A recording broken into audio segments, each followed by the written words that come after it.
मेरे डियर साथियों, good morning, जय श्री राम, राधे राधे। तो डियर साथियों, आज की वीडियो में क्लास 10th मैथ में 1.2 कंप्लीट करेंगे और इसका आज ही के आज खात्मा भी कर देंगे। मेरे डियर साथियों, 1.2 एक ऐसी प्रश्नावली, एक ऐसी एक्सरसाइज है कि हमें एक क्वेश्चन बस ध्यान से समझना है। अगर हमने वो एक क्वेश्चन ध्यान से समझ लिया तो बाकी जितने भी क्वेश्चन हैं इस एक्सरसाइज में कंप्लीटली आप कर लोगे। जितने भी इसके एग्जाम्पल हैं वो सारा कुछ कर लोगे, ठीक है ना। बस मैं आपको एक ये और एक और दो क्वेश्चन बस आपको कंप्लीट कराऊंगा, समझाऊंगा, ध्यान से अच्छे से समझना, बहुत अच्छे से, है ना। और बाकी आप बोलोगे तो मैं ज्यादा भी करा दूंगा, ठीक है ना। चलो तो भाई आपको क्या करना है, वीडियो को ज्यादा से ज्यादा शेयर करना है, लाइक वीडियो को करना है, चैनल पे नए हो तो चैनल को सब्सक्राइब भाई अभी के अभी कर लो, है ना। बिल्कुल आपका क्रम से चल रहा है। 8 जो चैप्टर नंबर 8 है वो फिनिश हो गया, 1.1 भी फिनिश हो गया, आज 1.2 फिनिश हो जाएगा। स्टार्ट करते हैं वीडियो को।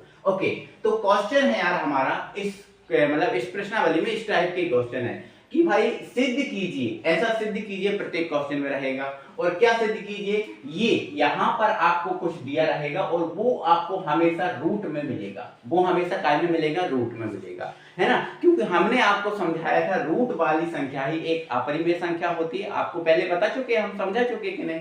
तो आपको यहाँ पर जो वैल्यू है वो बस चेंज होगी, है ना, और बाकी सब बिल्कुल सेम रहेगा। सिद्ध कीजिए अपरिमेय है, ऐसा ऐसा, बस ये चेंज होगा, ठीक है। और मैं इसमें जो करा रहा हूं बस आपको सेम करना है, जो यहां मिले बस वही चेंज इसमें करना है, ठीक है ना। तो देखो बेटा, आपको इसको क्या सिद्ध करना है, अपरिमेय। क्या करना है, अपरिमेय। और अपरिमेय सिद्ध अगर करना है इस क्वेश्चन को तो इसका हम अपोजिट मान के चलते हैं, समझ लो आप।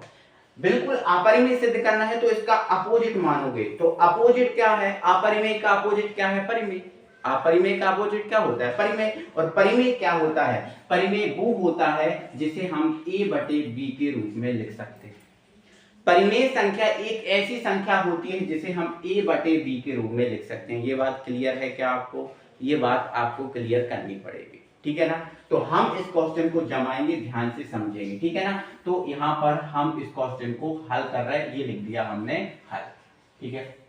क्या मानेंगे, तो हम ये मानेंगे, माना √5 एक परिमेय संख्या है। क्या है, एक परिमेय संख्या है, परिमेय संख्या है। इसका जस्ट अपोजिट मान लिया। इसने बोला था अपरिमेय है, हमने क्या माना, परिमेय। और देखो हम कैसे इसको सिद्ध करेंगे, ठीक है ना। हमने इसका उल्टा माना, इसका हमने विरोध किया है। ये जो क्वेश्चन में बोला है उसका हमने क्या किया है, विरोध किया है। तो हमने क्या मान लिया, माना √5 एक अपरिमेय संख्या है। क्लियर है। अब √5 परिमेय संख्या है। तो हमने अगर ऐसा कर लिया कि √5 एक परिमेय संख्या है, तो अगर ये परिमेय संख्या है, इसीलिए माना जो √5 है वो a बटे b के बराबर होगा। भाई होगा कि नहीं, देखो हमने परिमेय माना है ना। क्या माना है हमने, परिमेय। अगर ये परिमेय है तो a बटे b के रूप में होगी, निश्चित है कि अगर ये परिमेय है तो a बटे b के रूप में होगी, और परिमेय संख्या a बटे b के रूप में ही होगी। इतना क्लियर है। आगे आपको क्या करना है, ठीक है। आगे आपने देखो a और b माने हैं, तो a और b क्या है, क्या माने आपने, तो आप यहां लिख दोगे जहां a बा b पूर्णांक है। क्या है बेटा, पूर्णांक। मतलब a और b क्या है, एक पूरी संख्या है, चाहे 2 हो, चाहे 3 हो, चाहे 4 हो, चाहे 5 हो, मतलब एक पूरी संख्या है, ठीक है, एक पूर्णांक है, ठीक है। तो जहां a और b क्या है, पूर्णांक हैं, एवं a व b का एक के अतिरिक्त कोई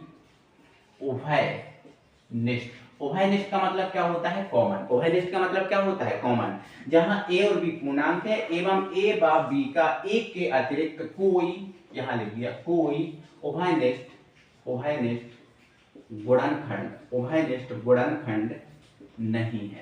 गुणनखंड नहीं है।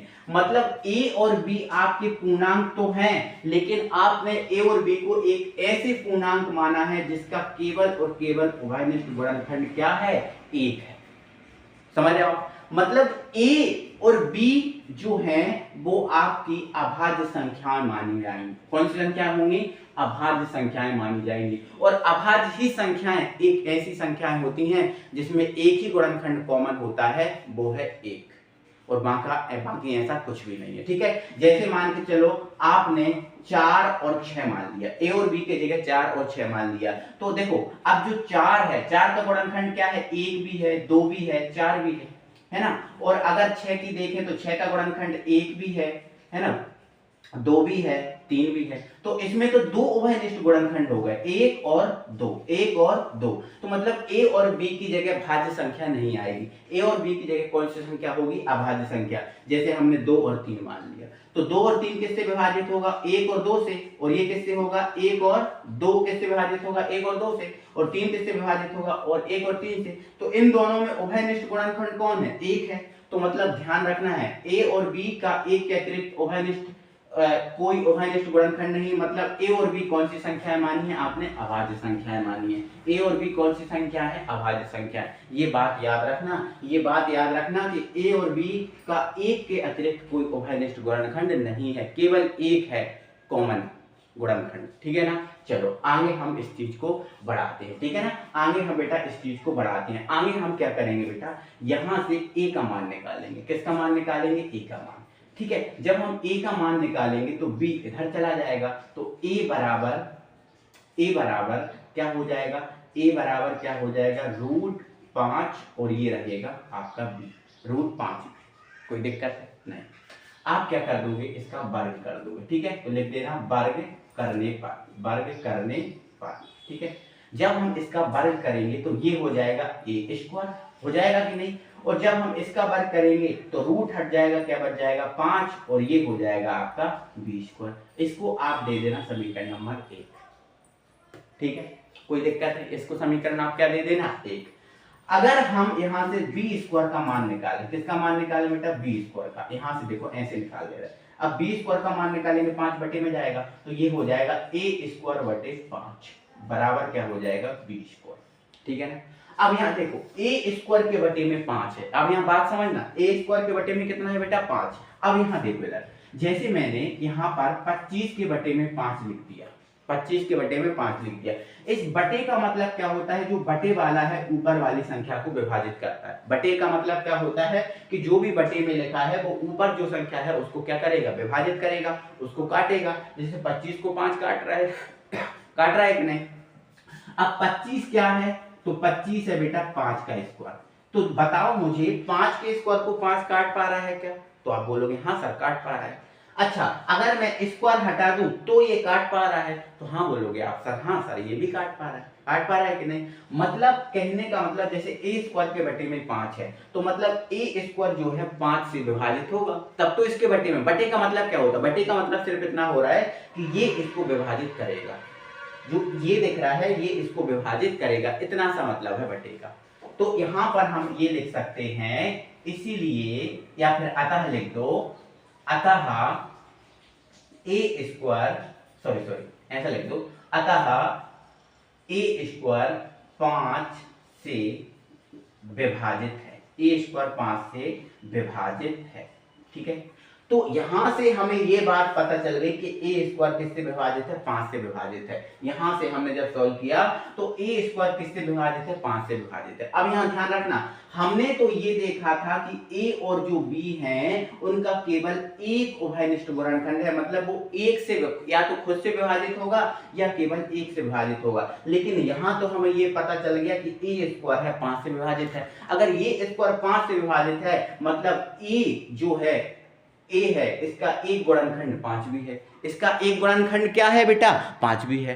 अब एक गुणनखंड 5 है, हमें ये पता चल गया a² का। अब देखो a² 5 से विभाजित हो रहा है तो a भी होगा कि नहीं? ठीक है, इसीलिए यहां पर हम एक लाइन लिखेंगे, इसीलिए a भी 5 से विभाजित होगा, a भी 5 से विभाजित होगा। क्लियर है बात? इसको दे देना आप समीकरण नंबर 2। ठीक है। जब a स्क्वायर 5 से विभाजित हो रहा है तो a क्यों नहीं होगा, मैंने अभी बताया था जब यदि 5 का स्क्वायर 5 से विभाजित हो रहा है तो ये 5 भी होगा। तो इसी प्रकार a स्क्वायर जब 5 से विभाजित हो रहा है तो a भी होगा। क्लियर है बात, यहाँ तक ऐसे जमाना है। फिर आगे आपको, अब हमें पता चल गया a 5 से विभाजित हो रहा है, ठीक है। अब आगे सॉल्व करने के लिए बेटा हम क्या करेंगे, यहाँ पर ध्यान से सुनना है। इसीलिए या फिर हाँ आप देखो, जब a स्क्वायर a से 5 से विभाजित हो रहा है, इसीलिए हम जो a है a बराबर हम क्या करेंगे 5 के मानेंगे। कितना मानेंगे बेटा 5 के। a बराबर कितना मानेंगे 5 के। और जो a बराबर जो 5 के माना है उसको हम कहाँ रखेंगे, समीकरण नंबर 1 में, ठीक है। तो लिख देंगे अब समीकरण 1 से, समीकरण 1 से समीकरण 1 को उतार लो। तो समीकरण 1 क्या है, a स्क्वायर बराबर 5 b स्क्वायर। अब a बराबर तुमने क्या माना है 5 के, तो a स्क्वायर a की जगह आप क्या रख दो 5 के। जब a की जगह 5 के रखेंगे तो इस पे स्क्वायर है, तो 5 का स्क्वायर हो जाएगा 25 और k का स्क्वायर हो जाएगा k स्क्वायर बराबर क्या हो जाएगा 5 b स्क्वायर। 5 से काट दो, 5 बार कट गया, ये 5 k स्क्वायर बराबर b स्क्वायर। अब यहां से अगर हम k स्क्वायर का मान निकालें तो ये हो जाएगा b स्क्वायर बटे 5। के बराबर क्या हो जाएगा b स्क्वायर बटे 5। जैसे ये निकला था ना b स्क्वायर बराबर, तो ऐसे ही k स्क्वायर बराबर आ गया b बटे 5, b स्क्वायर बटे 5। अब देखो a स्क्वायर बटे 5 आया था मतलब a स्क्वायर 5 से विभाजित है। अब b स्क्वायर के बटे में भी हम 5 लेके आ गए, मतलब जो b स्क्वायर है वो भी 5 से विभाजित है। b स्क्वायर है वो भी किससे विभाजित है 5 से विभाजित है। अब यहाँ ध्यान से सुनना मेरी बात, यहाँ तक आप समझ गए। इसको आप दे देना, हाँ इसको कोई मत, हाँ इसको आप दे देना समीकरण नंबर 3। 2 हो गए थे ना, 3 दे देना, और नहीं देना तो कोई बात नहीं, ठीक है ना। यहाँ तक बात समझ गए। अब इसके बाद मैं यहाँ जा रहा हूँ, ठीक है ना। तो वही बातें, ये जो बातें लिखी हैं यही बातें मैं अब यहाँ लिखूंगा, ठीक है। देखो इधर अतः लिखूंगा, अतः b स्क्वायर 5 से विभाजित है, b स्क्वायर 5 से विभाजित है, ठीक है। b स्क्वायर 5 से विभाजित है, ठीक है। अब देखो b स्क्वायर के बटे में 5 आ गया, मतलब b स्क्वायर 5 से विभाजित है। जब b स्क्वायर 5 से विभाजित है, इसीलिए जब b स्क्वायर 5 से विभाजित है, इसीलिए b भी 5 से विभाजित होगा। b भी किससे विभाजित होगा बेटा 5 से विभाजित होगा। अब b भी 5 से विभाजित होगा, b भी 5 से विभाजित हो गया, मतलब हमारा ये जो मानना था वो बिल्कुल गलत हो गया। हमने क्या माना था a और b का केवल और केवल क्या गुणनखंड है 1 है, लेकिन यहां तो हमारी बात सिद्ध हो गई कि भाई a 5 से विभाजित हो रहा है मतलब a का गुणनखंड 5 है, और यहां में ये भी बात हो गई कि b 5 से विभाजित हो रहा है मतलब b का गुणनखंड भी क्या है 5 है ना। मतलब हमारी ये वाली बात गलत हो गई, ये वाली बात गलत हो गई कि a जो b है इसका उभयनिष्ठ गुणनखंड क्या है 1, ये वाली बात गलत हमारी हो गई। किसने गलत कर दी, समीकरण 2 ने, और इसको ये 3 था इसको दे दिया हमने 4। समीकरण 2 और 4 से हमें ये बात पता चल गई कि भाई नहीं, a और b का एक उभयनिष्ठ गुणनखंड 1 नहीं है, a और b का उभयनिष्ठ गुणनखंड 5 भी है, क्योंकि a और b 5 से भी विभाजित हो रहा है, ठीक है ना। तो आप यहां पर लिख दोगे समीकरण 2/4 से, समीकरण 2/4 से ज्ञात होता है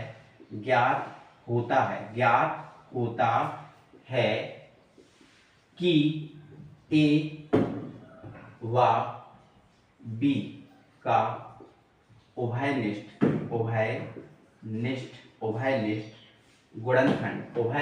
गुणनखंड 5 भी है, 5 भी है।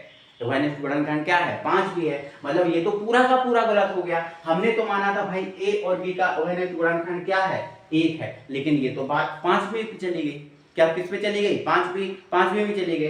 तो ये हुआ क्यों भाई, हमने तो 1 माना था लेकिन 5 हो गया, लेकिन ये हुआ क्यों, तो ये इसीलिए हुआ क्योंकि हमने इसको परिमेय माना था। हमने इसको क्या माना था, परिमेय माना था। अगर वास्तव में इसको हम अपरिमेय मानते तो ये बात सही निकलती। वास्तव में ये हम a और b को परिमेय मानते तो ये बात सही निकलती। ये जो बात हमने कही है वो बात क्या निकलती, सही निकलती, लेकिन हमने इसको अपरिमेय उल्टा माना था, इसीलिए ऐसा हुआ। तो आप अंत में एक लाइन लिखोगे, यह विरोधाभास के कारण हुआ, यह विरोधाभास के कारण कारण हुआ, यह विरोधाभास के कारण हुआ। अतः मतलब ये विरोधाभास के कारण हुआ कि भाई कि इसका उभयनिष्ठ गुणनखंड कितना निकला 5, ये विरोध के कारण हुआ, हमने उल्टा माना था इसलिए हुआ। वास्तव में तो ये है कि √5 क्या है, एक परिमेय संख्या है, ठीक है। अतः √5 एक परिमेय संख्या है। बस इतना करना है आपको, ऐसे करना है प्रत्येक क्वेश्चन को, ऐसे जमाना बेटा, प्रत्येक क्वेश्चन को समझ रहे हो आप, प्रत्येक क्वेश्चन को ज्यों का त्यों जमाना है, इससे हटके नहीं बनना क्वेश्चन। अकेला यहाँ जो भी चेंज है उसको कर लेना। जैसे मान के चलो √5 के लिए है, अगर ये √3 के लिए होता तो यहाँ पर आपका √3 हो जाता, सब जगह जहां जहां √5 है वहां √3 हो जाता और उस हिसाब से सॉल्व हो जाता। कभी ये √2 के लिए आ जाता तो √2 के लिए भी बिल्कुल सेम है, कुछ अलग नहीं है। √5 √3 √2 रूट में कुछ भी हो, सबके लिए ये ज्यों का त्यों रहेगा, कोई चेंजेस इसमें नहीं होगा। बिल्कुल ऐसी ही थ्योरी लगाओगे सेम टू सेम, तभी ये 5 नंबर आपको मिलेंगे, वरना आपसे 5 नंबर चुरा लेगा। समझ रहे हो आपके, नहीं समझ रहे हो, प्रत्येक क्वेश्चन ऐसे होगा। आ जाओ एक क्वेश्चन और हम करके आपको बता देते हैं उसको कैसे करना है, ठीक है ना बेटा।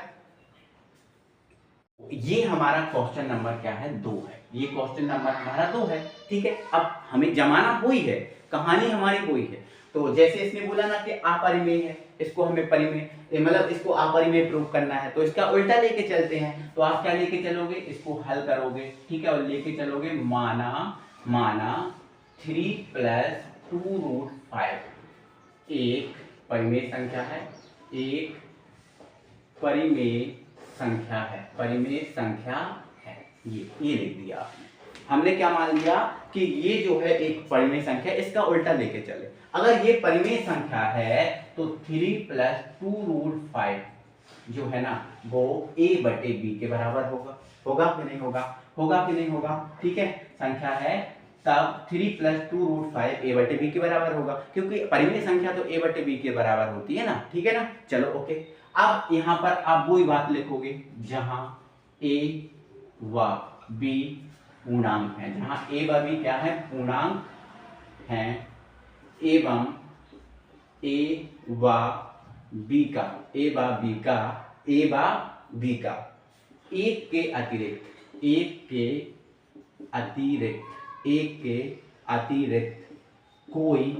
अतिरिक्त कोई उभयनिष्ठ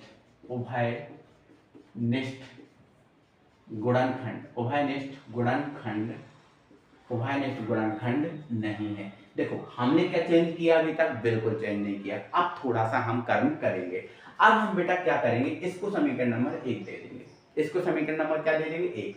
अब हम क्या करेंगे, यहां लिख देंगे समीकरण 1 से। अब समीकरण 1 से बेटा हम करने क्या वाले हैं, जो 3 है इस 3 को हम इस तरफ लेके जाएंगे। अब हम जब 3 को इस तरफ लेके जाएंगे बराबर के इस तरफ, तो इस तरफ क्या बचेगा, 2√5 बचेगा कि नहीं, और ये a/b। अब 3 इस तरफ जाएगा तो क्या 3 हो जाएगा, माइनस का हो जाएगा कि नहीं। अब यहाँ पर बेटा हम केवल √5 की वैल्यू निकालेंगे, 2 भी नहीं चाहिए। तो देखो 2 काय में है, गुणा में, और गुणा वाला हमें पता है कहाँ जाता है, बटे में। तो जब ये बटे में जाएगा तो यहाँ क्या बचेगा, √5 बचेगा, और ये हो जाएगा 1/2 a/b माइनस का 3। ऐसा ही होगा कि नहीं होगा।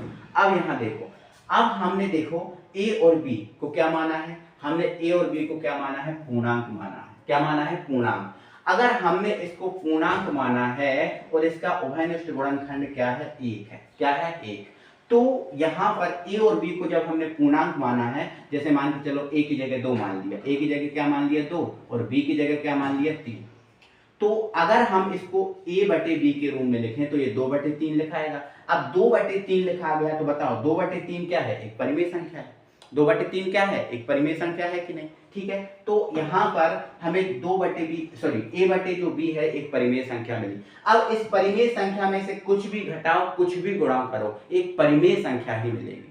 समझ रहे हो आप, a और b को हमने क्या माना, पूर्णांक। अब जब a और b को पूर्णांक माना है तो ये a और b क्या है, एक परिमेय संख्या बन गई। अब परिमेय संख्या में से कुछ भी घटाया जाए, कुछ भी जोड़ा जाए या कुछ भी गुणा किया जाए, हमेशा परिमेय संख्या ही प्राप्त होती है। तो यहां पर हम एक लाइन लिखेंगे, किंतु किंतु किंतु ए व बी पूर्णांक है। ए व बी क्या है? पूर्णांक हैं। ए व बी पूर्णांक हैं।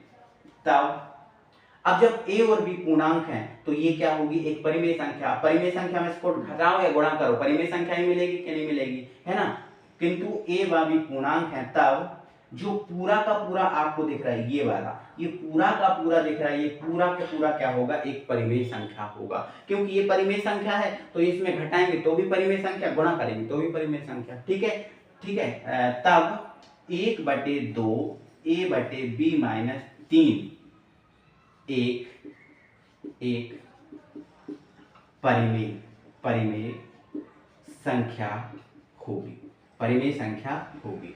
किंतु a और b पूर्णांक है, तब 1/2 a/b-3 भी एक परिमेय संख्या होगी कि नहीं।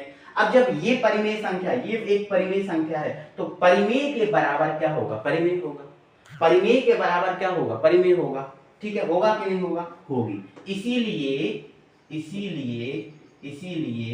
√5 भी एक परिमेय संख्या होगी। √5 भी एक परिमेय संख्या होगी। √5 भी एक परिमेय संख्या होगी कि नहीं होगी। अब देखो ये परिमेय, तो ये भी क्या परिमेय के बराबर परिमेय होता है, तो परिमेय के बराबर क्या है? परिमेय के बराबर है ना, तो मतलब ये भी परिमेय होगी। लेकिन वास्तव में तो हमने ये अब भी प्रूव किया है कि √5 क्या है? एक परिमेय, √5 क्या है? एक अपरिमेय संख्या है। अब भी से प्रूव किया, इसके पहले ही किया कि नहीं?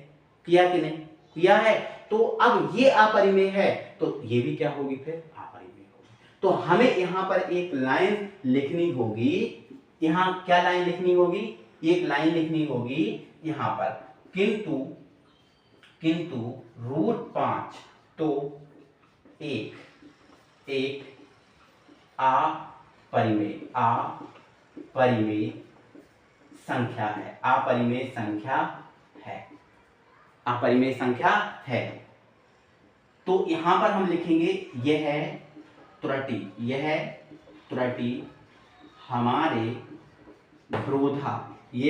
हमारे विरोधाभास के कारण, एक सेकंड में देख ले रहा हूं आपको दिख रहा है कि नहीं। यह त्रुटि हमारे विरोधाभास के, इसके बाद यहां लिख दूं, हाँ, यह त्रुटि हमारे विरोधाभास के कारण हुई। एक त्रुटि हमारे विरोधाभास के कारण हुई, है ना। क्यों हुई हमारे विरोधाभास के कारण? क्योंकि हमने देखो इसको परिमेय माना था। उल्टा माना था ना कि नहीं माना? बिल्कुल इसके उल्टा माना था। अगर हम ज्यों का त्यों मानते तो ये हमें फिर अपरिमेय मिलता। हुई कि नहीं? तो यही लिखा, इसलिए √5 एक परिमेय संख्या होगी। किंतु वास्तव में अगर देखा जाए तो √5 तो एक अपरिमेय संख्या है, हमने अभी प्रूव किया। तो फिर ऐसा क्यों हुआ? तो यह त्रुटि हमारे विरोधाभास के कारण हुई। वृद्धि हमारी किसके कारण हुई? विरोधाभास के कारण हुई। ऐसा कि भाई ये परिमेय हो गया शुरू, लेकिन वास्तव में तो क्या है? ये अपरिमेय। ठीक है। अतः क्या, देखो ये आप जब अपरिमेय है तो अपरिमेय के बराबर क्या होगा? अपरिमेय होगा। अतः अब आप लिख देना कि 3 + 2√5 एक अपरिमेय संख्या है। बस यही आपको प्रूव करना था और ये हमारा प्रूफ हो गया।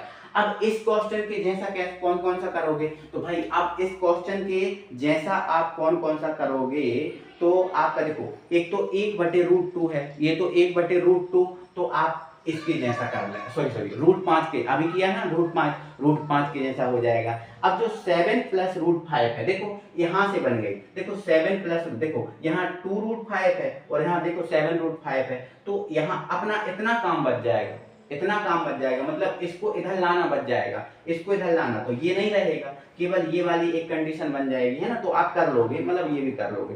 और 6 + √2 है तो 6 + √2 इसके ही जैसा हो जाएगा। तो ऐसे करके ये प्रश्नावली आप फिनिश कर लोगे। ठीक है। और फिर भी अगर दिक्कत जाए तो बता देना। मतलब ओवरऑल थ्योरी पूरी की पूरी यही जमानी है, हटके नहीं जमानी। देखो इसमें हमने बोल दिया ना कि इसके जैसा कौन सा होगा, तो जो तीसरे का कौन सा हो जाएगा? तीसरा हो जाएगा और दूसरा यहाँ से बन जाएगा।